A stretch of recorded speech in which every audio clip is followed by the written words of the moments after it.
প্রিয় বন্ধুগণ, আপনি কি জানেন জান্নাতে আপনার প্রিয় মানুষ আপনার জন্য কিভাবে সাজবে, আপনার নাম শুনে কিভাবে হাসবে, আর কেমন হবে সেই অনন্ত ভালোবাসার জীবন? আজকের গল্পে আপনি পাবেন সেই উত্তর, একটি গল্প যা আপনার হৃদয় কাঁপিয়ে দেবে আর আল্লাহর প্রতি ভালোবাসা আরও গভীর করে তুলবে।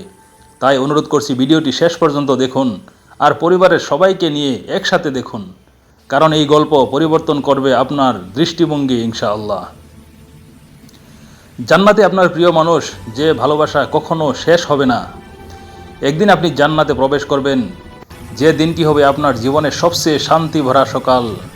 কোনো কষ্ট নেই, কোনো দুঃখ নেই, কোনো বিদায় নেই, শুধু শান্তি, প্রশান্তি আর অনন্ত সুখ। সেই দিন আল্লাহ তাআলা আপনাকে এমন এক জায়গায় নিয়ে যাবেন যেখানে আপনার প্রিয় মানুষটি আপনার জন্য অপেক্ষা করছে। চোখে অশ্রু নেই, মুখে হাসি, আর হৃদয়ে এমন ভালোবাসা যা দুনিয়ার কোনো ভালোবাসার সঙ্গে তুলনায় চলে না।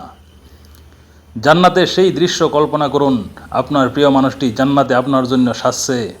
সোনার নূরের পোশাক, সুগন্ধি মেশানো বাতাসে তার চুল উড়ছে, হাসছে সে যেভাবে আপনি দুনিয়ায় তাকে দেখতে ভালোবাসতেন, আর বলছে, এবার আর বিচ্ছেদ নেই, আজ থেকে চিরকাল তোমার পাশে আমি আছি।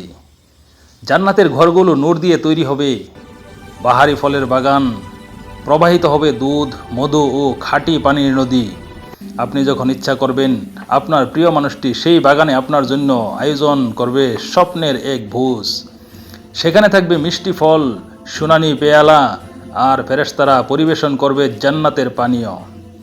আর আল্লাহ তাআলা তখন ঘোষণা করবেন, আজ থেকে তোমরা আর কখনো ক্লান্ত হবে না, দুঃখ পাবে না, আলাদা হবে না।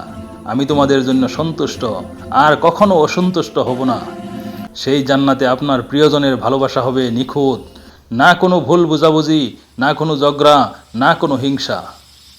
দুজন একে অপরকে দেখবে আর মনে হবে, এই তো সেই মানুষ যার জন্য দুনিয়ায় কাঁদছিলাম, নামাজে দোয়া করেছিলাম, আর আজ আল্লাহ আমাদের একসাথে করে দিয়েছেন চিরদিনের জন্য। জান্নাতে সুখ কেবল জায়গায় নয়, অনুভূতিতেও থাকবে। প্রতিটি নিঃশ্বাসে থাকবে শান্তি, প্রতিটি দৃষ্টিতে থাকবে ভালোবাসা, আর প্রতিটি হৃদয়ে থাকবে আল্লাহর সন্তুষ্টির আলো। যারা দুনিয়ায় আল্লাহর জন্য ভালোবেসেছে, যারা একে অপরকে জান্নাতের পথে ডেকেছে, তাদের ভালোবাসা আল্লাহ জান্নাতে চিরস্থায়ী করবেন। তাই আজই নিজেকে বদলে ফেলুন, কারণ জান্নাতের সেই প্রিয় মানুষটি আপনার অপেক্ষায় আছে। যদি আপনি এখন থেকে আল্লাহর পথে হাঁটতে শুরু করেন, মনে রাখবেন, যে পুরুষ বা নারী জান্নাতে প্রবেশ করবে তারা সেখানে চিরদিন থাকবে, কখনো বার্ধক্য আসবে না, কখনো কষ্ট পাবে না। সহিহ হাদিস।